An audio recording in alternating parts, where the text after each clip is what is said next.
I was ecstatic, standing in what was supposed to be the doorway to our future. But as Caleb dropped the bombshell that his parents were moving in, that doorway felt more like a trapdoor beneath my feet. "Surprise!" Caleb exclaimed with a grin, his arms wide as if expecting praise. "My parents are going to move in with us. Won't that be great?" I stood there, stunned. This was the first I'd heard of it. The joy I'd felt just moments before evaporated, replaced by a sinking feeling in my gut. We'd just finished building our dream home. I'd poured my entire life savings into it, working long hours to afford the perfect place for Caleb and I to start our new life together. After a whirlwind romance, we'd gotten married in a small ceremony 6 months ago. While Caleb's laid-back demeanor balanced my driven intensity, I sometimes worried we wanted different things. Small comments he'd made now felt like red flags. How he'd love his mom's home cooking again, how he missed seeing his parents every day. I dismissed them as sweet sentiments, but now feared they hinted at expectations I didn't share. My parents had been wholly supportive, thrilled to see their only daughter so happy. But Caleb's parents, that was another story. From our first meeting, his mother Eleanor's piercing stare and pursed lips told me she didn't approve. His meek father Don just nodded along with pursed lips. Caleb rambled on, oblivious to my dismay. "We have that huge guest suite, it's perfect. Mom's been dying to spend more time together, and Dad could use some looking after. This solves everything." I blinked hard, trying to process his words. "You already invited them to live here?" "Well, yeah," Caleb shrugged. "I figured you'd be on board. I'm so excited." He pulled me in for a congratulatory hug. I stood frozen, unable to return the embrace. My mind raced. How could he have assumed this was okay? Ambushing me like this, on today of all days? I pulled back, looking Caleb in the eyes. "Don't you think this is something we should have decided on together?" Caleb's smile faded at my tone. "I mean, they're my parents, and we have room for them. What's the issue?" I gaped at him. Was he serious? "The issue is that this is our home that I spent years saving for. You don't just get to invite whoever you want to live here without asking me." "Whoa, calm down," Caleb said, raising his hands defensively. "I figured you'd be happy about this. They're going to be your family too now." My blood boiled at his flippant response. I dreamed of a sanctuary with my new husband, full of laughter and intimacy. Instead, Caleb seemed determined to let his parents invade the space I'd sacrificed so much for. "I agreed to build a home with you, Caleb, not with your parents," I said bluntly. "We've been married for 6 months. Don't I deserve some say in my own home?" Caleb's nonchalant facade finally cracked. "Come on, don't be like this," he pleaded. "They're getting older. They can't handle being alone. Don't make me choose between you and them." I froze as his words sank in. He was guilt-tripping me, making me out to be the bad guy for not immediately agreeing to his thoughtless decision, for wanting a say in the home I'd poured my life into. In that moment, I realized that dream home suddenly felt more like a gilded cage, one designed not just for Caleb and I, but now under the watchful eyes of his parents. Surveillance masked as family togetherness. Maybe I didn't know Caleb as well as I thought, but I knew myself, and I refused to be trapped. The next few days crawled by in tense silence. I busied myself with minor tasks, avoiding eye contact whenever I passed Caleb in the halls of our not-so-dream home.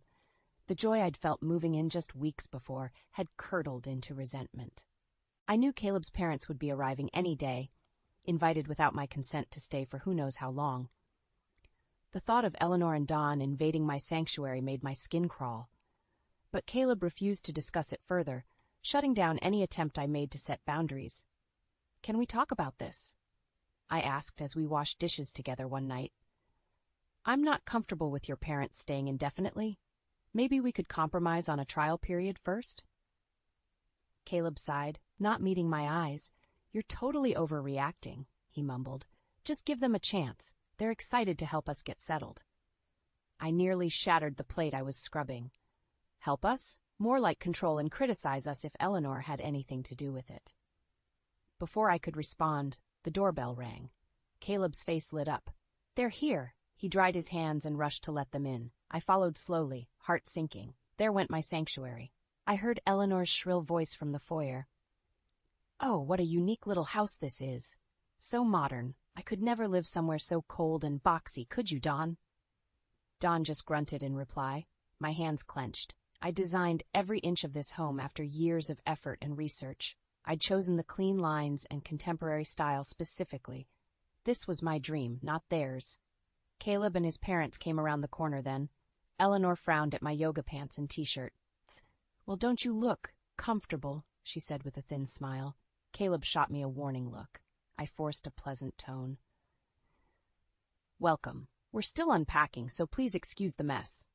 "Oh, think nothing of it," Eleanor waved dismissively.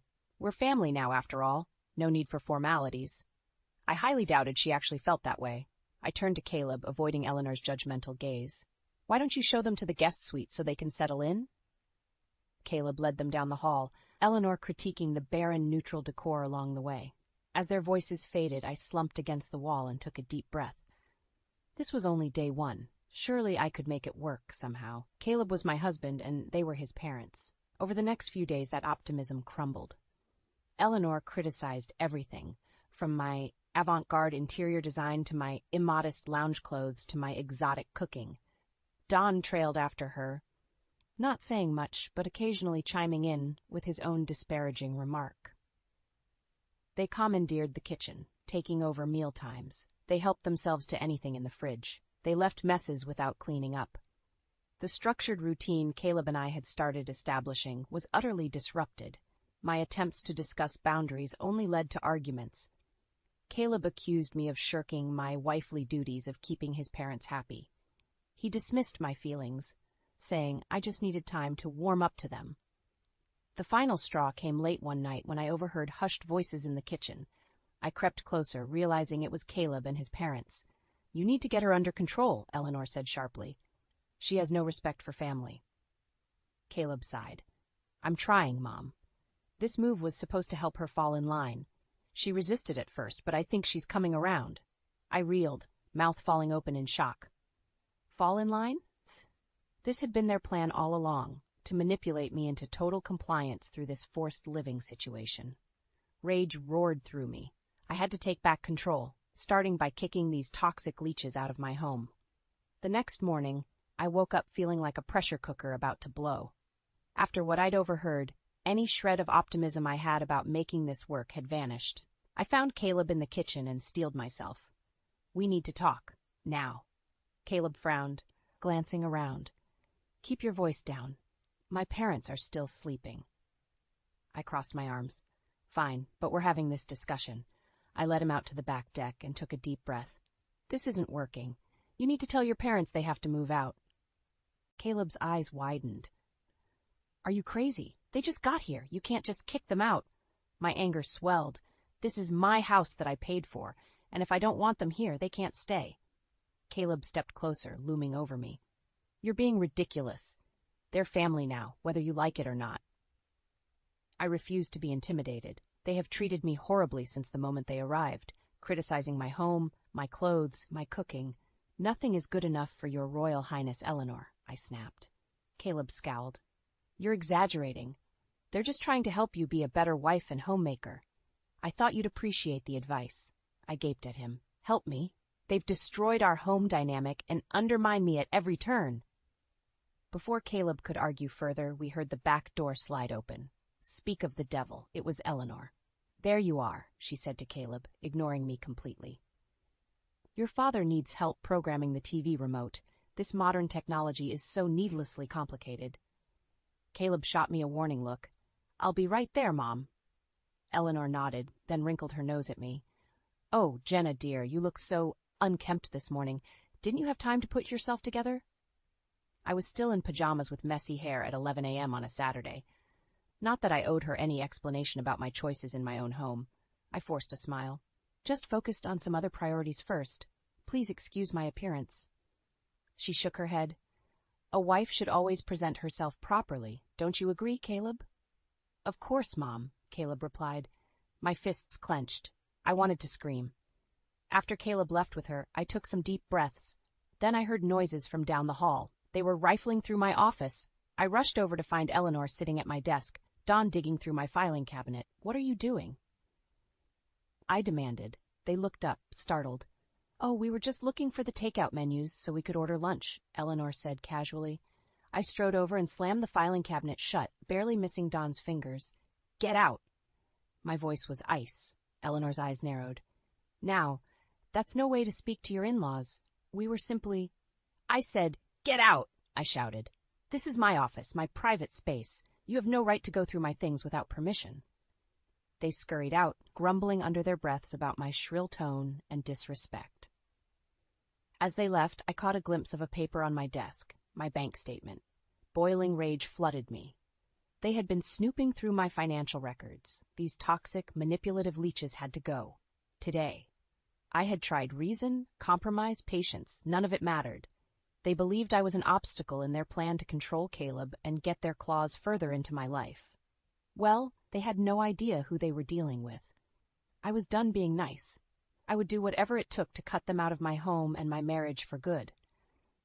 After the office invasion, I'd had enough. The time had come for drastic measures. I was kicking them out. I found Caleb in the living room and asked to speak privately. He reluctantly followed me to the bedroom. "Your parents need to leave. Today," I said bluntly. Caleb's eyebrows shot up. "You're insane if you think I'm kicking my parents to the curb just because you can't get along with them," Caleb spat. I held firm. "Either they go willingly, or I'll have them forcibly removed for trespassing. They have no rights here. This is my house." Caleb's face reddened with anger. "You would really have my elderly parents thrown into the street? What kind of heartless bitch are you?" His cruel words stung, but I didn't let it show. They're manipulative liars. All they've done is undermine and control me since they got here. I overheard you all conspiring to get me in line. I'm done being a pawn in your twisted family game. Panic flashed across Caleb's face. Clearly, he hadn't expected me to uncover their scheme. "You're imagining things," he scoffed. "They just want what's best for us." I rolled my eyes. "The only thing your parents care about is controlling you and isolating you from me. If you can't see that, you're more delusional than I thought." Caleb's lips curled in a sneer. "Careful, Jenna. Keep running your mouth and you'll force my hand." I stood tall. "Go ahead and play your hand, because unless they leave today, mine will be an eviction notice." His eyes bored into me, jaw clenched. For a moment, I thought he might get violent, but instead he took a breath and lowered his voice. "Okay, let's say they did leave. Then what?" His tone turned mocking. "You get your perfect little sanctuary back? Your precious home unsullied by my family?" I didn't respond, waiting for him to get to the point. "Here are your options." Caleb stepped closer. 1, you accept my parents living here gracefully. 2, I divorce you and take half. We sell this place and you start over. I reeled as his ultimatum sunk in. He would actually threaten to destroy our marriage, just to keep his toxic parents around. Any love I'd once felt for him dried up in that moment. "Fine," I said icily. "I'll have the divorce papers ready by tomorrow morning." Shock spread across Caleb's face. Clearly, he hadn't expected me to call his bluff. Too bad for him. I refused to be manipulated any longer, not even by my spineless excuse for a husband. I grabbed my purse and strode to the door. Caleb scrambled after me. "Where are you going?" he demanded. "To contact my lawyer." I slammed the door behind me, blocking out his sputtering protests. As I pulled out of the driveway, an immense feeling of relief washed over me. I was getting my life back. Over the next few hours, I talked to my lawyer and realtor. My name was the only one on both the mortgage and deed. I had full legal claim to the house. Financial accounts were separate, with no communal assets. Caleb had no leverage. His tantrums and threats were empty. The only tie binding us was a flimsy marriage certificate, and that would soon be shredded. I returned that evening with steely calm. Caleb's parents had conveniently made themselves scarce. Caleb appeared, contrite. "Look, can't we talk about this?" he pleaded. "I overreacted earlier. Don't do anything drastic." I held up the manila envelope from my lawyer. "The only talking now will be between our attorneys. Right, I'm filing for divorce first thing tomorrow." Caleb's face fell. For a moment I almost pitied him. He'd gambled on my compliance and lost everything. But I refused to be swayed by sentimentality. Not when my home, independence, and self-worth were at stake. He reached for me, desperation in his eyes. "Jenna, please." I stepped out of reach. "They'll need to be gone before the sheriff arrives to escort them out. I'll be staying in a hotel until then." Without another glance, I walked out. The dream home Caleb had lured me into was now just a crime scene. It was time to start fresh, without my failed marriage and without the in-laws from hell. The next few days passed in a blur. I split my time between my lawyer's office and the hotel, ironing out divorce details and avoiding the toxicity at home. My phone blew up constantly with calls and texts from Caleb, ranging from desperate pleading to vicious insults. His attempts to manipulate me back under his control only steeled my resolve further. I returned to the house once to check their moving progress. As expected, Caleb's parents were still clinging on. "You can't just throw us out with no place to go," Eleanor shrieked as I did a walkthrough. "I gave you fair warning," I said calmly. "You had plenty of time to make arrangements." Don scowled from the couch. "We sold our house to move here with our son, as he promised we could. Now where will we go?" I shrugged. "That's not my concern anymore. Staying here was never part of the deal." I left them ranting and went to find Caleb packing up the bedroom. His eyes were bloodshot, hair disheveled. The cocky arrogance he'd once radiated was gone. "Jenna, be reasonable," he pleaded. "We can work this out. Just tell me what you want." I paused, looking him over. The man I'd fallen for seemed like a stranger now. "What I want is for this toxic situation to end. My lawyer will be in touch." I started to leave when Caleb suddenly grabbed my wrist, hard enough to bruise. For the first time, I felt afraid. "Don't do this, Jenna," he hissed through clenched teeth. "You have no idea what you're starting here." Adrenaline coursed through me. I wrenched my arm from his grip. "Threaten me again, and you'll only make things worse for yourself," I said coldly. Then I walked away without looking back. Soon enough, moving day arrived. With police on standby, the hostile holdouts were finally extracted from my home. Caleb glared daggers at me as they drove away in defeat. I stood on the front steps, surveying the mess they'd left behind. Caleb had clearly trashed the place in spite and anger, but the feeling of peace and freedom was worth any amount of cleanup. As I began tidying up, my phone rang with an unfamiliar local number. I answered hesitantly, wondering if it was another bullying tirade from Caleb, but instead a cheerful female voice responded. "Hi, is this Jenna? Caleb's wife?" I bristled at being identified that way now. "Soon-to-be ex-wife, yes." "Oh." She sounded surprised but not unkind. "I'm so sorry, I hadn't heard. I'm Lucy, chair of the Neighborhood Homeowners Association Board. We wanted to check in on the situation." As she explained further, I realized word had spread about my in-law infestation, and the community was on my side. Lucy said neighbors had observed their rude, entitled behavior around town. Everyone was appalled when they learned of their unwanted presence in my home and the abusive way Caleb had enabled them. "You're so brave for standing up to them." Lucy said supportively, "Please let us know if you need anything. We want you to feel safe and welcome here." I was touched by the unexpected compassion from relative strangers. After feeling isolated and trapped for so long, knowing others saw the injustice of what I'd endured was validating beyond measure. Over the next few days, the neighborhood outrage became even clearer. I noticed people glaring when Caleb came to pick up more of his things. Friends he'd introduced me to stopped returning his calls. No one offered him sympathy or support. At first he seemed oblivious, ranting to me about their disloyalty. But soon enough, the shunning seemed to wear him down. I caught him sitting in his car down the street one day, head in hands. For once, he seemed to grasp the impact of his actions. Not just on me, but on how the whole community now viewed him. I almost felt bad seeing him so despondent. Then I remembered the months of manipulation he'd put me through. He'd brought this social exile on himself. As I reclaimed my home and independence, Caleb was losing everything he'd tried to build here, all because he'd gambled on my obedience to his family's cruelty. He was about to learn a hard lesson about karma's payback. After finally reclaiming my home, I settled back into a comfortable routine. The constant tension, headaches, and knots in my shoulders dissipated. For the first time in months, I could relax completely in my own space, until one night when a furious pounding on the front door jolted me upright. I crept to the window and peered out cautiously. My heart dropped. It was Caleb, with his irate parents in tow. "Open up, Jenna," Caleb yelled, still pounding. "You can't lock us out of our own home." I steeled my nerves and opened the door a crack. "I told you, this is my home now. You have no right to be here." Caleb tried pushing his way in, but I held firm.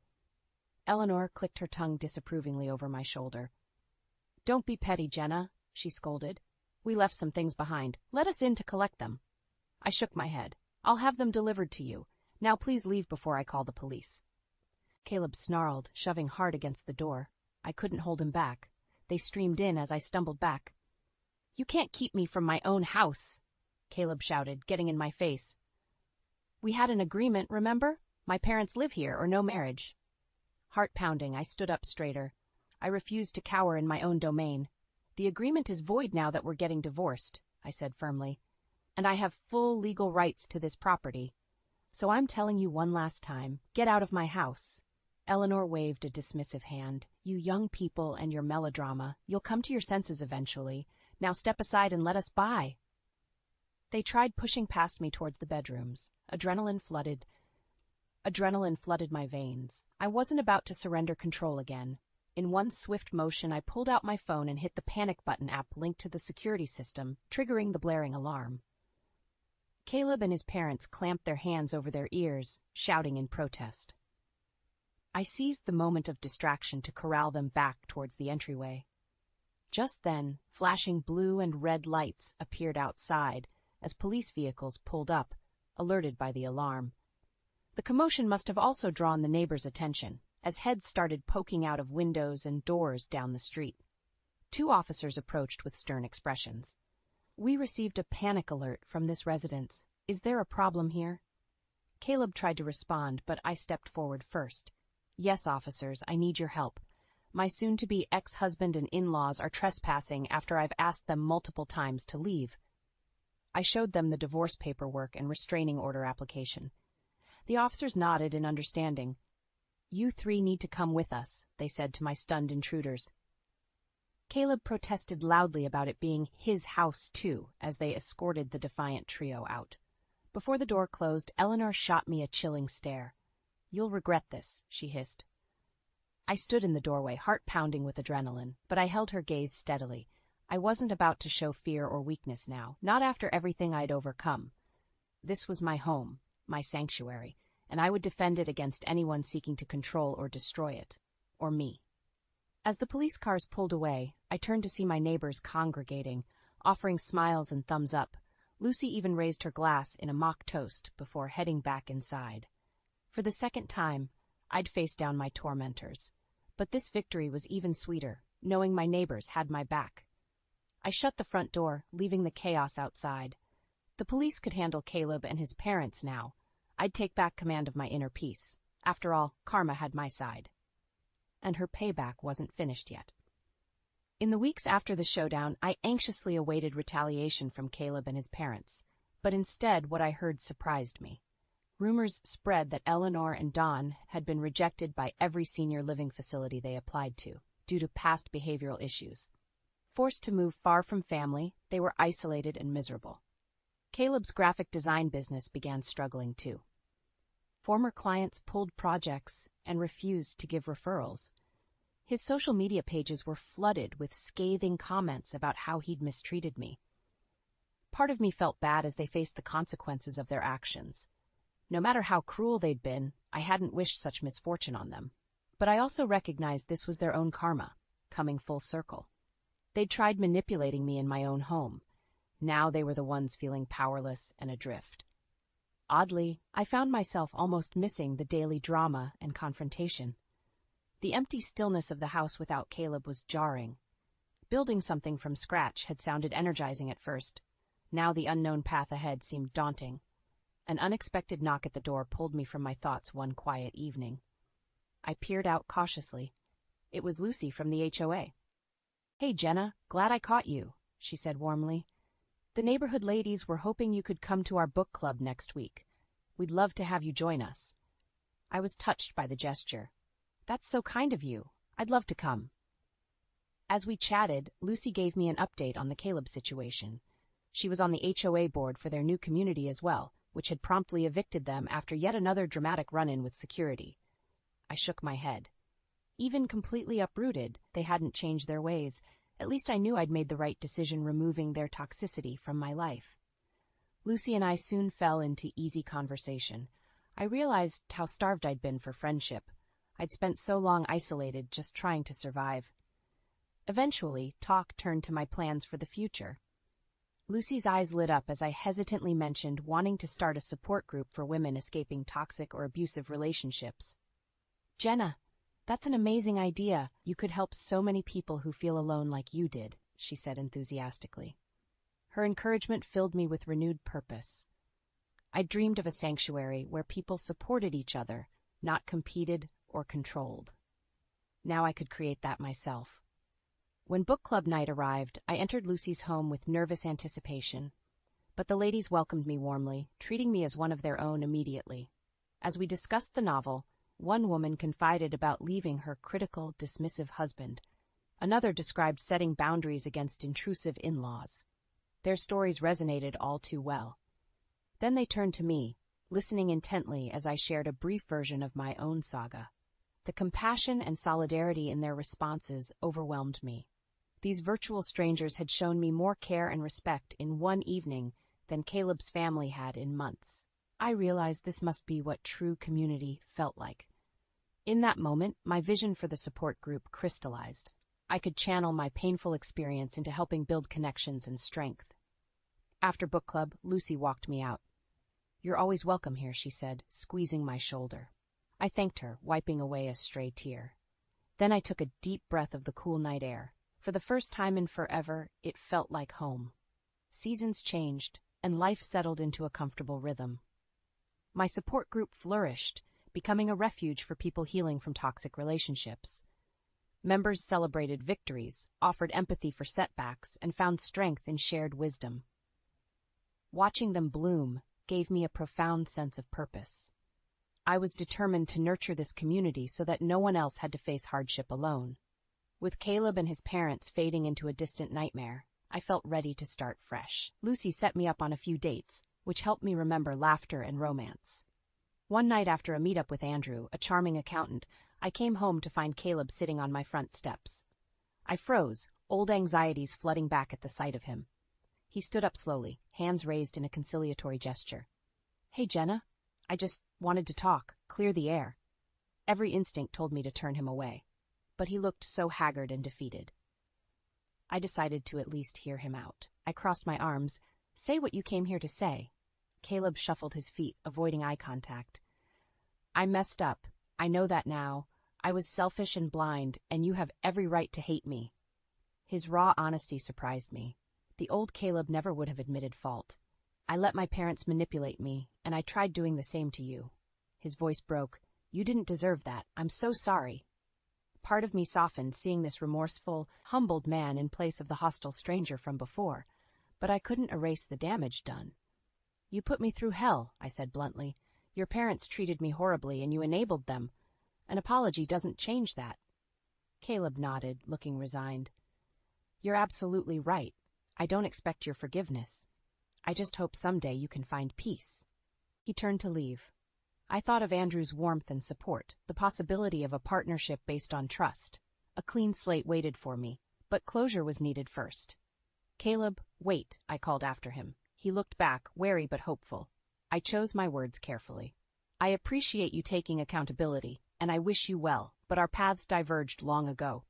Caleb managed a sad smile. "I understand. For what it's worth, I'll always regret how things ended with us.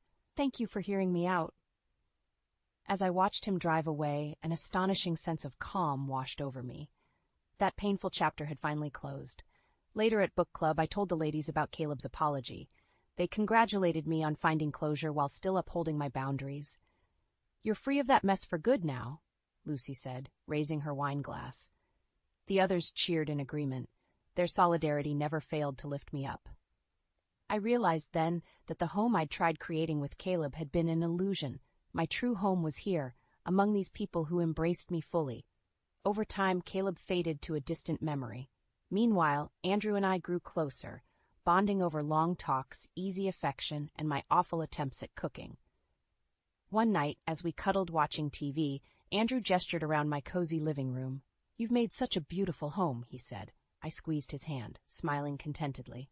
This house represented my resilience and independence, but it was the community I'd built that made it feel complete. Our home, I whispered.